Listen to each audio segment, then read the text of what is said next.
नया सेशन लेके आज हम बात करेंगे 4 जनवरी एनटीपीसी में पूछे गए कुछ मैथ रीजनिंग और कुछ जीके जीएस से प्रश्न। ठीक है, देखिए बहुत मैथ कुछ हार्ड क्वेश्चन नहीं पूछा था। जैसे क्वेश्चन एक पूछा था कि x प्लस 1/x का मान अगर 9 है, ठीक है, x प्लस 1 का मान अगर 9 है तो एक्स स्क्वायर प्लस 1/x² का मान क्या होगा। ठीक है, देखिए इस पे इस टाइप का अलजेब्रा के क्वेश्चन का मैंने एक वीडियो बनाया है। ठीक है, उसका लिंक मैं डिस्क्रिप्शन में दे दूंगा। अगर आप हमारे चैनल टेलीग्राम चैनल से नहीं जुड़े हैं तो टेलीग्राम चैनल से भी जुड़ जाएं, उसका भी मैं लिंक दे दूंगा। ठीक है, देखिए कभी भी x प्लस 1/x का मान अगर 9 हो, अगर हमसे पूछा जाए एक्स स्क्वायर प्लस 1/x² का मान क्या होगा, तो देखिए अगर x प्लस 1/x का मान अगर k है, कोई संख्या है, तो एक्स स्क्वायर प्लस 1/x² का मान पूछे तो k² -2 कर देंगे, हमारा आंसर आ जाएगा। ठीक है, अगर मैं आगे इसी पे बता देता हूँ, अगर हमसे पूछा जाए एक्स स्क्वायर प्लस एक्स के पावर 4 प्लस 1/x के पावर 4 का मान क्या होगा, तो कुछ नहीं करना है, हमको k² -2 का स्क्वायर कर देना है और इसी में से 2 माइनस कर देना है, हमारा आंसर आ जाएगा। ठीक है, तो चलिए इसका सॉल्यूशन हम करते हैं। इसका क्या होगा, x प्लस 1/x का मान हमारे पास 9 है, यानी कि x प्लस 1/x का मान k है, तो एक्स स्क्वायर प्लस 1/x² का मान क्या हो जाएगा, k² -2, तो एक्स स्क्वायर प्लस 1/x² का मान हो जाएगा 9 का स्क्वायर -2, यानी कि 81 -2 79। ठीक है, या आप क्या कर सकते हैं, किसी मान लीजिए अगर आपका x प्लस 1/x का मान 9 दिया हुआ है, तो ऑप्शन से अगर जाना चाहेंगे तो संख्या का वर्ग से 2 पीछे जाना होगा। अगर संख्या का वर्ग कोई भी संख्या है, उसके वर्ग से 2 पीछे आप जाइएगा तो भी आपका आंसर आ जाएगा। ठीक है, तो चलिए अगला क्वेश्चन देखते हैं। अगला क्वेश्चन एक पूछा गया था कि x प्लस y का मान अगर 25 है, देखिए x प्लस y का मान अगर 25 है और x माइनस y का मान अगर 15 है, तो हमसे पूछा गया है कि x अनुपात y का मान क्या होगा। ठीक है, तो इसका हम मान कैसे निकालेंगे, देखिए क्या करेंगे, x प्लस वाई का मान अगर 25 है और x माइनस वाई का मान अगर 15 है, तो कुछ नहीं करना है, इसको या तो आप यहाँ से डायरेक्ट जोड़ दीजिए। ठीक है, इन सबको जोड़िएगा तो प्लस वाई और माइनस वाई ये दोनों आपस में कट जाएंगे, तो ये 2x बराबर क्या हो जाएगा, 5 5 10 के 0 और ये 2 1 3 1 4, तो यहाँ से x का मान क्या आ जाएगा आपके पास, 40/2 यानी कि 20। जब आपके पास x का मान 20 आ जाएगा, ठीक है, तो y का मान क्या निकाल लेंगे, x की जगह y का मान रखेंगे, तो अगर x की जगह 20 रखेंगे तो y का मान क्या हो जाएगा, y का मान हो जाएगा 25 माइनस 20 यानी कि 5। अब हमसे क्या पूछा है, x बट्टा y का मान पूछा है, तो x का मान 20 है, y का मान 5 है, तो 5 से 4 कट जाएगा, 4/1 यानी कि 4:1 हमारा आंसर हो जाएगा। ठीक है, या आप इसको देखेंगे तो देख के भी कर सकते हैं, ऑप्शन से भी कर सकते हैं। देखिए आप देखेंगे कि x प्लस वाई का मान अगर 25 है और x माइनस वाई का मान 15 है, यानी कि एक 20 होगा एक 5 होगा, तभी 20 में से 5 जाएगा 15 आएगा, इसका मतलब है कि 20/5 यानी कि 4:1। वैसे भी आप कर सकते हैं। ठीक है,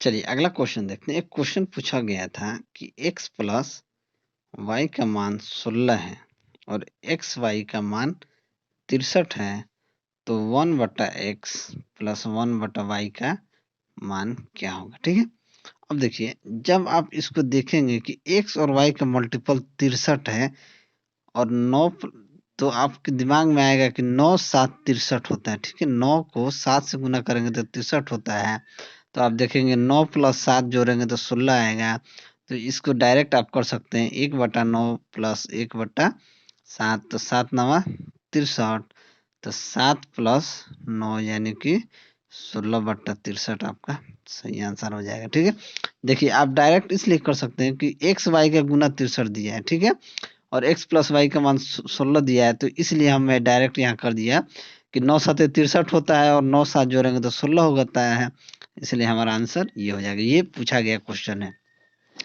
एक क्वेश्चन पूछा था कि पहले 5 अभाज्य संख्या का पहले 5 अभाज्य संख्या का औसत क्या होगा। ठीक है, औसत हमसे पूछा था कि पहले 5 अभाज्य संख्या का औसत क्या होगा। तो पहले 5 अभाज्य संख्या क्या होता है, 2, 3, 5, 7 और 9। ये पहले 5 अभाज्य संख्या है, 2, 3, 5, 7, 9। तो इसका औसत क्या होता है, एवरेज सभी संख्याओं का योग बटा सभी संख्या। तो 2, 3, 5, 5, 5, 10, 10, 7, 17 और 17 और 9 26, यानी कि 26/5, यानी कि 50, 50, 25 और 5 दूनी 10, यानी 5.52, 5.2 हमारा सही आंसर हो जाएगा। ठीक है, एक क्वेश्चन पूछा था, बिल्कुल इजी क्वेश्चन। देखिए इस बार मतलब आज के डेट में बहुत इजी मैथ का क्वेश्चन पूछ लिया गया था। ठीक है, एक क्वेश्चन आपको पूछा था कि 250 गुने 27% प्लस 1000 गुने 0.02% का मान क्या होगा। तो क्या करना है, कुछ नहीं करना है, 250 गुना 27% को आप लिख सकते हैं 27/100 प्लस 1000 गुने 0.02 का आप क्या लिख सकते हैं, 0.02/100। आप ये 2 जीरो से 2 जीरो काट दीजिए, इसका 1 जीरो से 1 जीरो काट दीजिए, 5 दूनी 10, 50, 25। ठीक है, 27 को 5 से गुना कीजिएगा तो 7 5 35 के 5, हाथ में 3, 5 दूना 10, 3 13, 135/2 और प्लस ये क्या हो जाएगा 0.2। तो 135/2 को आप लिख सकते हैं 2 छक्के 12, 2 सत्ते 14, 2 पंजे 10, 66.5 प्लस 0.2 को जोड़ दीजिए, आपके आंसर आ जाएगा 66.7 आपका सही आंसर हो जाएगा। ये भी आज के आया हुआ ये क्वेश्चन एक पूछा था कि 10,000 रुपये 4 साल में 14,641 हो जाती है तो दर ज्ञात करें। कुछ नहीं करना, प्रिंसिपल और अमाउंट का रेशियो निकाल देना। प्रिंसिपल और अमाउंट, प्रिंसिपल हमारा कितना दिया हुआ 10,000 रुपया, ये अमाउंट हमारा कितना हो जा रहा है 14,641 हो जा रहा है, 4 साल में हो रहा है। 4 साल में कुछ नहीं, ये 10 का पावर 4 हो जाएगा और ये 11 का पावर 4 हो जाएगा, 4 4 से कट जाएगा, 10/11 रेट क्या हो जाएगा 1/10 गुने 100, यानी कि 10% हमारा रेट आंसर हो जाएगा। बहुत इजी क्वेश्चन पूछा गया था। ठीक है, अब देखिए एक क्वेश्चन पूछा था कि मूलधन दिया हुआ था, मूलधन आपका दिया हुआ था 5,000 रुपया मूलधन दिया हुआ था, दर आपका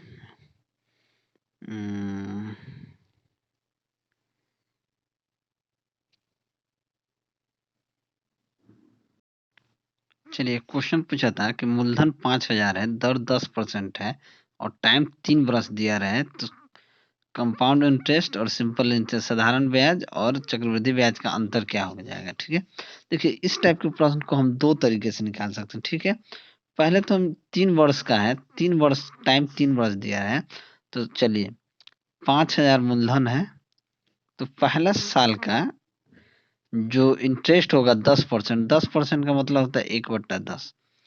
ठीक है, 1/10, तो 5,000 का 1/10 करेंगे तो ये क्या आ जाएगा, ये हमारा क्या आ जाएगा 500, यानी कि 500, 500, 500। ठीक है, अब क्या करेंगे, इस 500 का 1/10 लगेगा तो 50, इसका लगेगा 1/10 50, फिर इसका 50 और फिर 1/50 का 1/10, यानी कि 5। और यही जो होता है ना, ये होता है CI और SI का अंतर।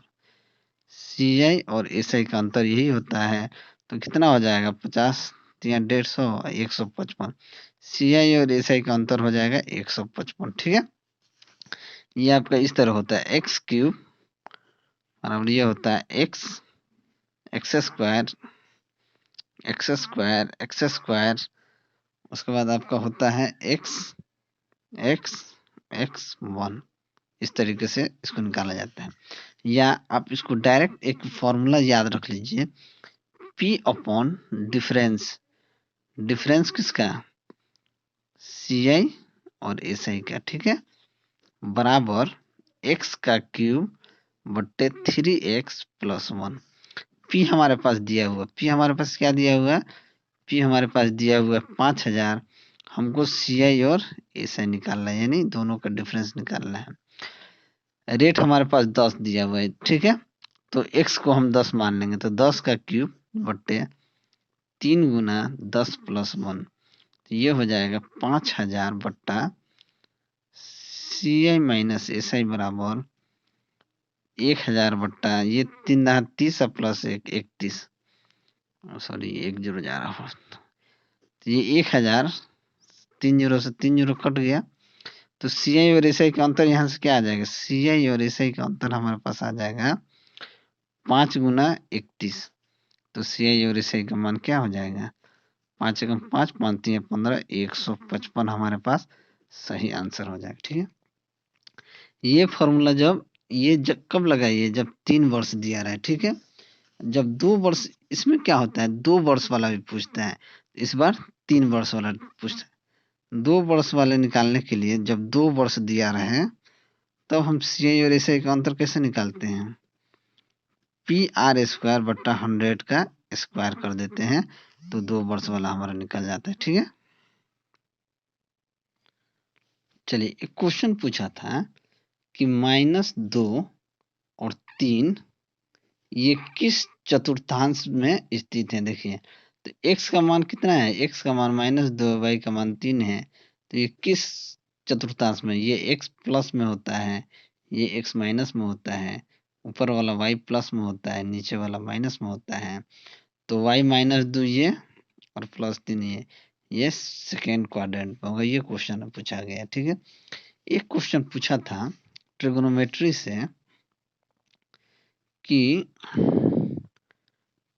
tan 15 degree plus cot 15 degree का मान क्या हो जाएगा? ठीक है, तो tan 15 डिग्री को हम sin 15 बट्टा cos 15 लिख सकते हैं, प्लस कॉट को हम क्या लिख सकते हैं? कॉट क्या होता है? tan का उल्टा, तो ये हो जाएगा cos 15 डिग्री बट्टा sin 15 डिग्री। ठीक है, जब इन दोनों का एलसीएम लेंगे तो हमारे पास क्या बचेगा? cos 15 degree into sin 15 degree, cos cut जाएगा तो ये हो जाएगा sin स्क्वायर 15 डिग्री प्लस ये sin ये cos स्क्वायर 15 डिग्री।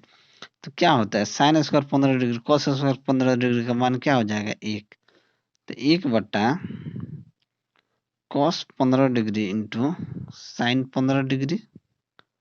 ठीक है, अब हम क्या करेंगे? ऊपर नीचे 2 से गुना कर देंगे, तो ऊपर 2 नीचे 2, तो 2 cos 15 degree sin 15 degree 2 sin theta into cos theta क्या होता है? sin 2 थीटा होता है, तो ये हो जाएगा 2 बट्टा sin 2 थीटा। थीटा कितना है? 15 डिग्री, तो ये 2 थीटा कितना है? 15 डिग्री, 2 इंटू 15 यानी कि 2 बट्टा sin 30 डिग्री। तो sin 30 डिग्री का मान क्या होता है? 1 बट्टा 2 होता है, तो 2 बट्टा 1 बट्टा 2, ये ऊपर 2 चला जाएगा, तो 2 गुना 2 बराबर 4 हमारा आंसर आ जाएगा। ठीक है, चलिए ये कुछ अगला क्वेश्चन पूछा गया था कि आरटीआई एक्ट कब लागू हुआ था? देखिए, आरटीआई एक्ट जो था ना वो जून 2005 में संसद में ये हो गया था। ठीक है, पारित हो गया था, लेकिन जब इसको लागू किया गया, ये 12 अक्टूबर 2005 से लागू कर दिया गया। उस वक्त सिर्फ जम्मू कश्मीर को छोड़ के ये लागू हुआ था। ठीक है, पीत रस कहाँ से निकलता है? पीत रस लीवर से निकलता है। ठीक है, पोखरण परीक्षण 1998 को क्या नाम दिया गया था? ये स्माइलिंग बुद्धा उसको नाम दिया गया था। ठीक है, यूआरएल का फुल फॉर्म क्या होता है? यूआरएल का full form uniform resource locator होता है। ब्लड का पीएच मान कितना होता है? ब्लड का पीएच मान आपका 7.4 के आसपास होता है। इंडोनेशिया की राजधानी कहाँ है? इंडोनेशिया की राजधानी जकार्ता है, ठीक है? ये क्वेश्चन रिपीट किया गया है, ये 2016 में भी पूछा गया क्वेश्चन है। ये मनरेगा कब लागू हुआ था? मनरेगा जो है वो 2 फरवरी 2005 को लागू किया गया था, ठीक है? लॉन्गेस्ट हाईवे टनल जो है वो कौन-सा है? वो अटल टनल है, ठीक है? सरदार सरोवर बांध किस नदी पर है? ये नर्मदा नदी पे है, ठीक है? सुकन्या समृद्धि योजना किसने लॉन्च किया था? ये हमारे प्रधानमंत्री नरेंद्र मोदी जी ने लॉन्च किया था। कांग्रेस का बेलगांव अधिवेशन कब हुआ था? ये 1924 में, ठीक है? और नीति आयोग की स्थापना कब हुई थी? नीति आयोग की स्थापना 2015 में हुई थी, ठीक है? अकबर का राज्य अभिषेक कब हुआ था? अकबर का राज्य अभिषेक 1556 ईस्वी में हुआ था। सबसे पहला हाई कोर्ट कहाँ बना था? सबसे पहला हाई कोर्ट कोलकाता में बना था। प्रथम महिला जिसे नोबेल प्राइज मिला था वो कौन थी? वो मलाला थी। ये सबसे यंगेस्ट, ठीक है? सबसे यंगेस्ट महिला थी, ठीक है? संविधान में संशोधन सबसे पहले कब हुआ था? तो ये 1951 ईस्वी में हुआ था, ठीक है? तो चलिए, अगर हमारा वीडियो आपको अच्छा लगा हो तो वीडियो को लाइक करें, ठीक है? दोस्तों में शेयर करें। अगर आप हमारे चैनल पे नए हैं तो चैनल को सब्सक्राइब करें। मैं आज ऐसे वीडियो इसलिए बना रहा हूँ कि मैं पटना से आया था, बहुत थक गया था। खड़ा होने का मन नहीं कर रहा था, इसलिए मैं सोचा क्यों ना आराम से बिस्तर पे लेट के ही ये वीडियो आप लोगों के लिए बना दूँ। तो ऐसे ही वीडियो बनाएँ, ठीक है? तो चलिए, वीडियो को लाइक ज़रूर कीजिएगा और कुछ भी हो तो आप कमेंट ज़रूर कीजिएगा। चलिए, मिलते हैं अगले वीडियो में, तब तक के लिए धन्यवाद।